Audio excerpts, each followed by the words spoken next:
There are a couple of things I need to talk about before we get going today. Some questions that have come up. Make sure that we address each of those and that there's not any confusion about stuff that is still coming up and still due.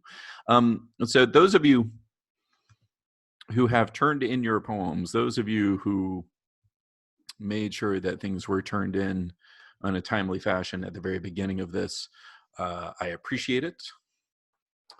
I appreciate you making sure that everything is turned in so we can actually see what's going on. That is definitely very helpful. Those of you who are going, hey, wait, when am I going to get my poem back? So here's the thing. In terms of me being able to mark up your poems, of course, it's kind of problematic at this point. It's hard for me to just write down on typed out poems. Here's what I'm thinking. So what my suggestion is, the best bet is actually instead for us to have a poetry conference.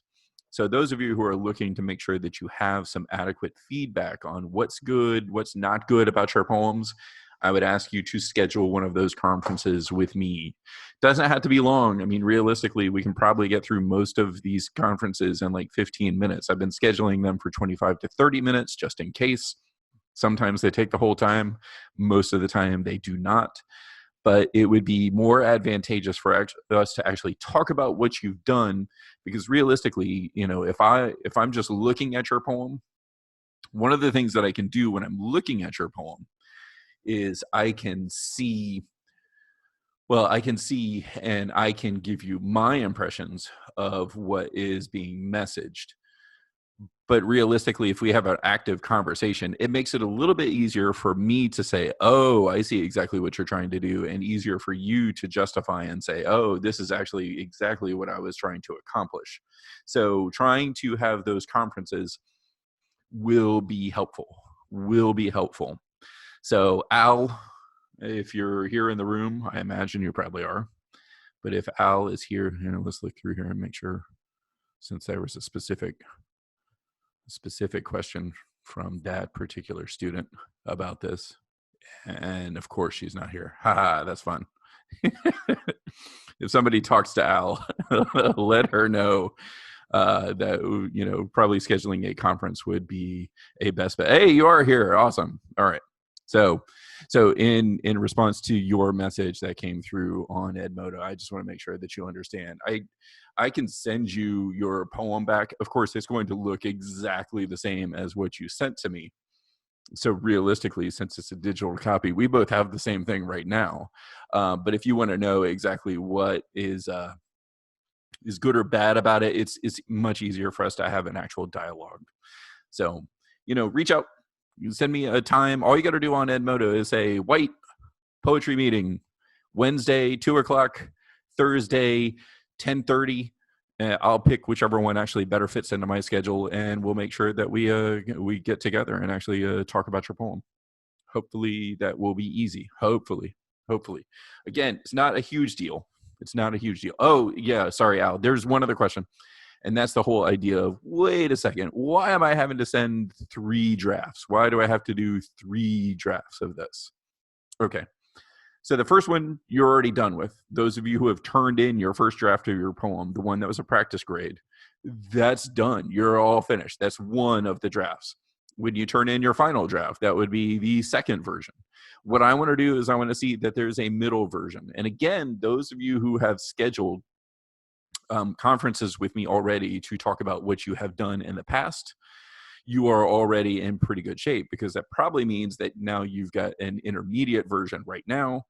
And as you make a few more changes, then you'll get to that final version. So I want to see that there's actual progression in the poem from the very first draft to the second draft to then a final draft. So I just want to be able to see that there are differences, maybe in structure, maybe in word choice, maybe in rhyming, whatever it might be. But let's see if we can effort to document what exactly is due. As far as, does it need to be turned in before May 1st? No. You don't have to turn anything else in terms of poetry until May 1st. Don't have to turn anything else in until May 1st. Again, if you want to have a meeting with me, or if you want to send me a different version of a poem and go, wait, what about this one? I'm glad to have those conversations. Again, if you've had one conversation, if you've had one conference with me already, that does not preclude you from having another. You can certainly schedule another with me and be like, so I changed a couple of things, but I don't know if this is good or not. We can discuss and make sure that you understand what is good, what might be better. So just let me know. Just let me know. So there's that big thing. Let's just go down the other list of stuff. Again, I think in terms of bodies that are in the room, we're at 34, which means we've got less than half of everybody here. Well, all right, 35 now. We've got closer to half of everybody here. So a couple of things to make sure that you guys who are here are clear about. And then if you're having conversations with people who have not been able to make either today's meeting or yesterday's meeting, making sure that they understand, still got to do A3K, 2 steps, 1 5-step. Still got to go into no red ink. If you've been assigned a rewrite or you never finished your original write on the argumentative paragraph, please make sure that that gets done. You're just doing the affirmative argument. Don't worry about trying to do any counterclaim stuff.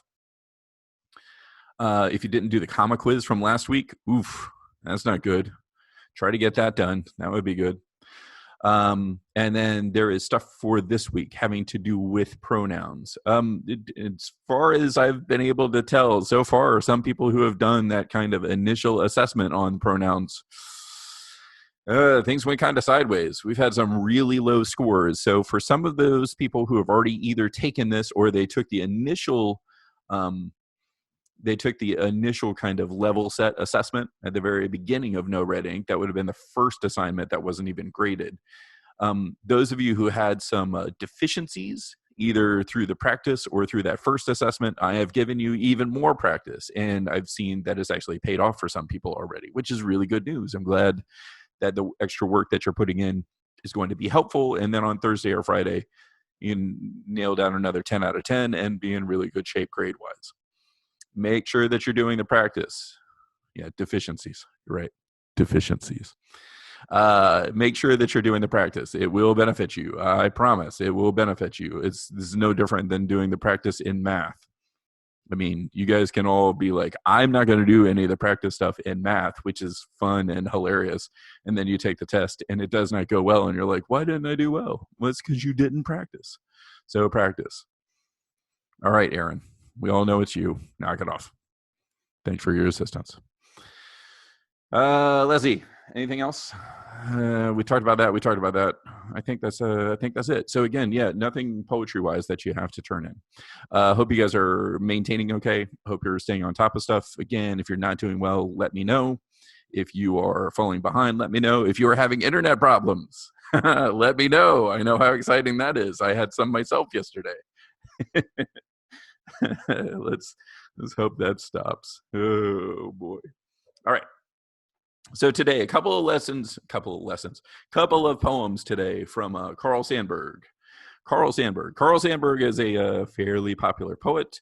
Those of you who have been sitting in the classroom all year, maybe earlier this year, you actually had to sit through the poem Chicago. I can't remember if we did that. I think we may have just done that as a stretch activity. So maybe just a few of you have looked at one of his previous poems that was actually in the textbook that we used inside of the building. Of course, that seems like a long time ago.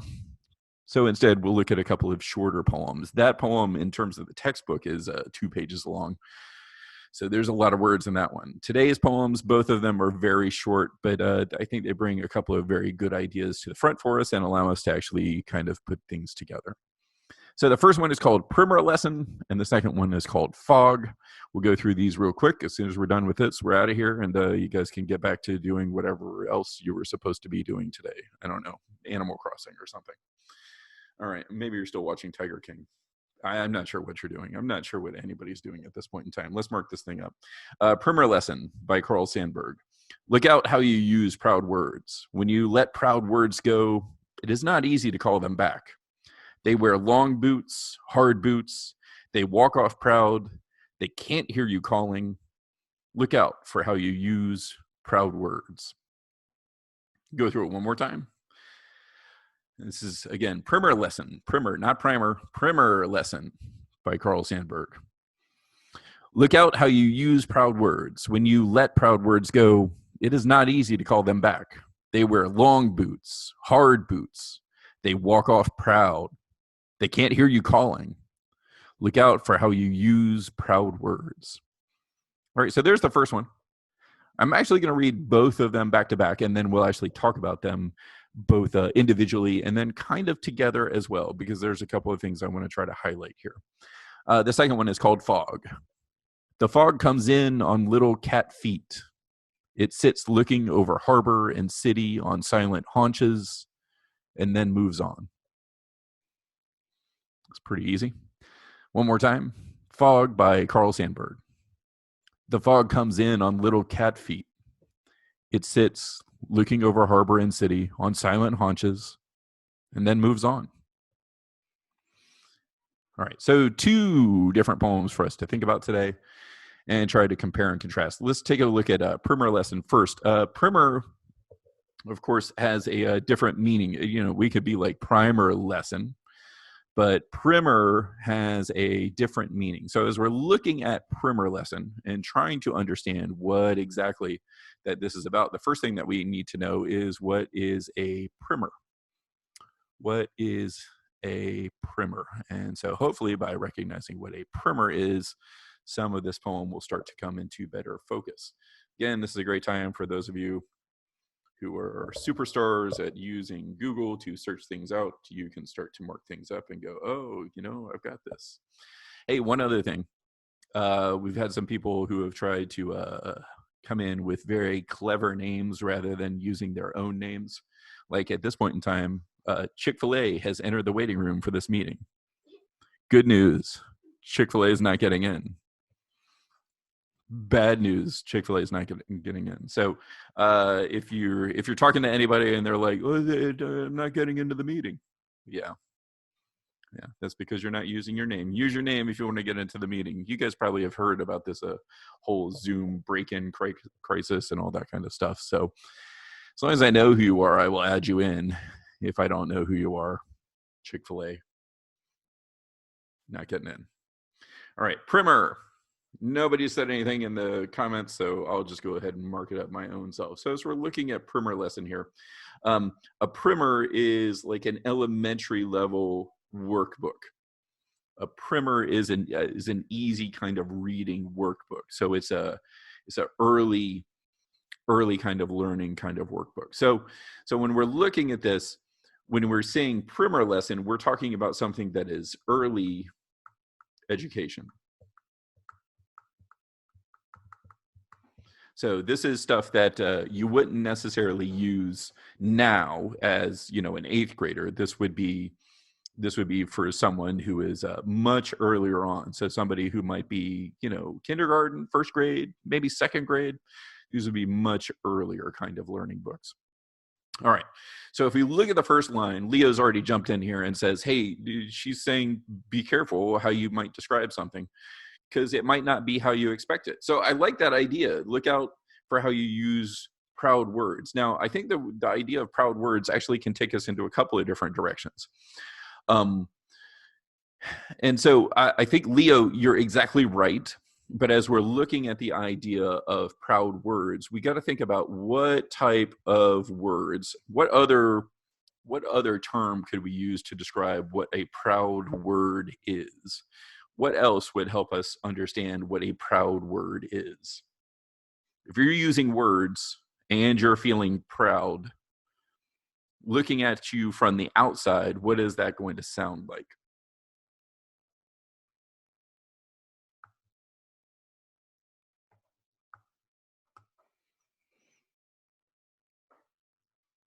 What is that going to sound like? All right, I'll jump in here. I got you. So it might be a brag. If you're not the one who's actually using the words, proud words could be a brag. Like, oh, check out my Yeezys. All right, we get it. You got shoes. You got shoes. So it's possible. It's possible that when he says, look out how you use proud words, he might be talking about bragging and some of the connotations that would go along with bragging. When you are When you are boastful, when you brag, when you are proud, sometimes it can have an effect that you may not desire. And so, this primer lesson, this early education lesson that Sandburg is giving us is be careful.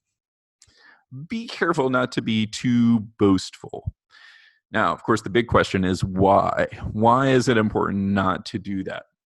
So in line 2, he helps us better understand. So when you let proud words go, when you speak those words, it's not easy to call them back. As soon as you've said them, they've walked away from you.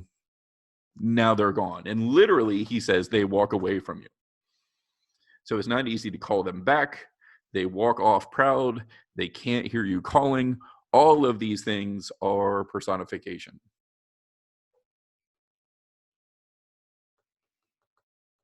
So these words are no longer words. They're doing things that people do. They wear long boots. They wear hard boots. They walk off proud. They can't hear you calling. They do not come when they are called back. All of these things reflect that the individual who has actually said the words now is going to find it very difficult to try to back away from them. If you brag too much, it's hard to take it back and have people believe that now you are humble, that now you are like, oh, no, I understand. I might have gotten a little carried away before, but I am just like you, kind of. So the idea of long boots, hard boots, one, we have repetition there. We have the repetition of the word boots those couple of times. But we also have a couple of descriptive terms. So that also helps build in imagery. Because one of the things, hopefully, if the poem is effective, one of the things that it has done has actually made you go, oh, wait. Oh, boy. As soon as I start drawing, ooh, look at that boot. That's not good looking. Well, again, I think if we've learned anything this year, it's that I don't know how to draw. Long boots, hard boots, you at least you can start to see what the boots are. You just put a heel on those boots. That made it worse somehow. So they walk off proud and they can't hear you calling. And then look out how you use proud, or wait a second, look out how you use proud words. Wait, hang on. I see this now. Oh my goodness. That's the exact same thing as this. Oh, that's very cool. All right. Well played. Very talented.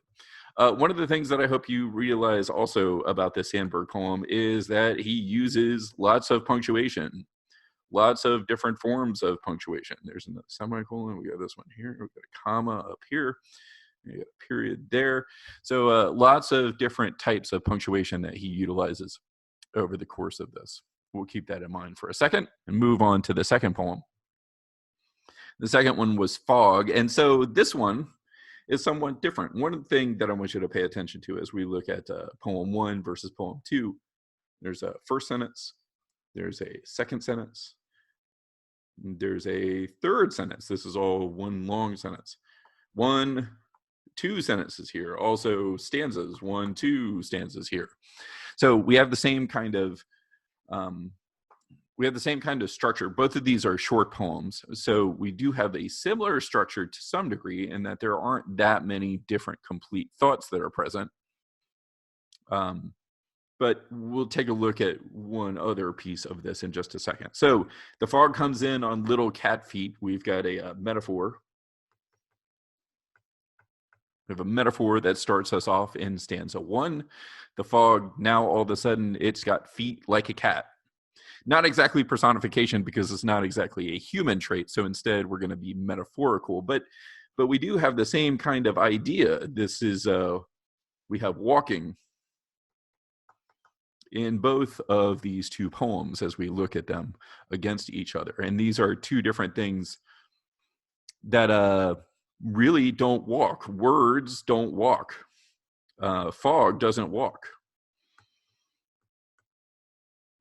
So it is odd, the approach that has been taken here in each of these poems. Then it goes a little bit further. It sits looking over harbor and city on silent haunches. Haunches, of course, is a cat term for sitting on your butt. So it crouches down low, sits over or looking over both the harbor and city, and then it moves on. So again, in terms of imagery, we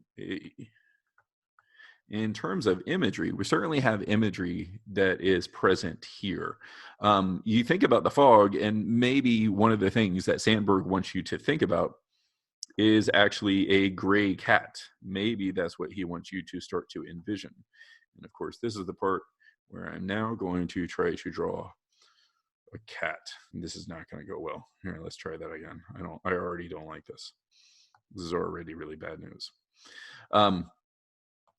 Let's try to draw a gray cat. This does not even look like a cat anymore. It's already gone sideways. I should not be allowed to draw. But if you note, even if my drawing is terrible, it does not look like a cat at all. It looks like a weird caterpillar. It does have cat in its name, though, so I like to feel like I'm kind of close. That's embarrassing.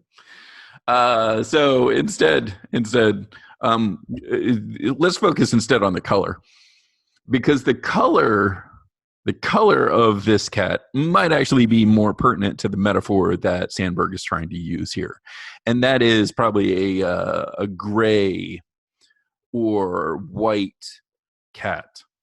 So the fog that comes in on little cat feet, maybe it's a gray cat that now has nice little white cat feet.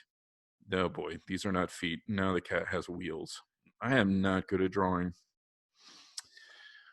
It's definitely a caterpillar now instead of a cat. I apologize for that. It's really the best that I could do. But yeah, so we've got the fog, and it comes in on little caterpillar feet, and then sits looking over harbor and city on silent haunches, and then moves on, which is exactly the way that fog would behave. I mean, kind of like in the morning, fog would roll in off of the water. So if you're thinking about a city like San Francisco, or maybe a city like New York, or maybe a city like, even Tampa, where the city is actually perched on the water, and some of the fog may roll in from the water and cover up part of the town for a little bit, and then it dissipates and goes away at the end of the morning, or as the morning starts to heat up. So none of these things are necessarily surprising, but the imagery is nice. The imagery is nice. All right, we've done all of this, and this is a giant mess. How do I clear this? Because somebody else has also turned on their sharing, which does not allow me to go back and delete anything. Thanks, guys. Boo. So I guess we'll have to write on top of stuff. Again, this is why I don't need you to annotate. I will take care of the annotating. Thank you for your support. Well, let's focus on this. We'll try to do it with black marker and C. And actually, instead of looking at it that way, let's try to look at it this way, because maybe that will be more helpful. So if we look at it this way, and then we look at it this way. So big difference between these two poems. There's a big difference between these two poems. In terms of height, they're not that different. They kind of check out. But in terms of length, there is a big difference here. A very big difference here. All right, I'm going to stop share so I can go back and fix this so we can actually see the poem, since it's gotten too convoluted. Carl Sandburg poems. Here we go. All right. And let's zoom that back in. So the thing I want you to focus on here is the idea that these poems, they are different in terms of height, because we have one stanza here and we have two stanzas down here. There is a difference to some degree in height, but ultimately the bigger difference is how long these poems are, how far across the page they stretch. And there's a specific reason that I bring this up, Sandburg, realistically, he could have put a line break right there. He could have put a line break right there. He realistically could have put a line break right there. And so that would add on another 3 lines, which realistically puts it about the same height as fog. Why didn't he do that? Why didn't he use those other line breaks to make this poem, Primer Lesson, look exactly the same, just about, as fog? Why did he decide to do that? And one of the things that I want you to think about is what exactly he is having. He is having these 2 different things, because he's realistically creating a visual in 2 different poems for us. In one poem, he's talking about the fog, and that one ends up being kind of tall, straight up and down. And the other is talking about proud words, and that proud words walk off and can't hear you calling. And so as you're looking at Primer Lesson, you actually can see, if you look at the blue arrow as well, you can see how the words could be walking away from you, walking so far away that it actually even does become difficult to call them back. If all those words were stacked tall, like the poem Fog is below, it may not have the same effect. But by having that very long line, and it's not just a very long line because there's actually an enjambment as the thought continues on to the following line, all of that helps illustrate how those words walking away may be problematic. Similarly, in Fog, we've got little short lines, very small lines that are stacked up tall on top of each other. Kind of like when the cat comes in and it decides to sit down. It looks around and then it gets up and moves on. But it stays all kind of compact in a very small space.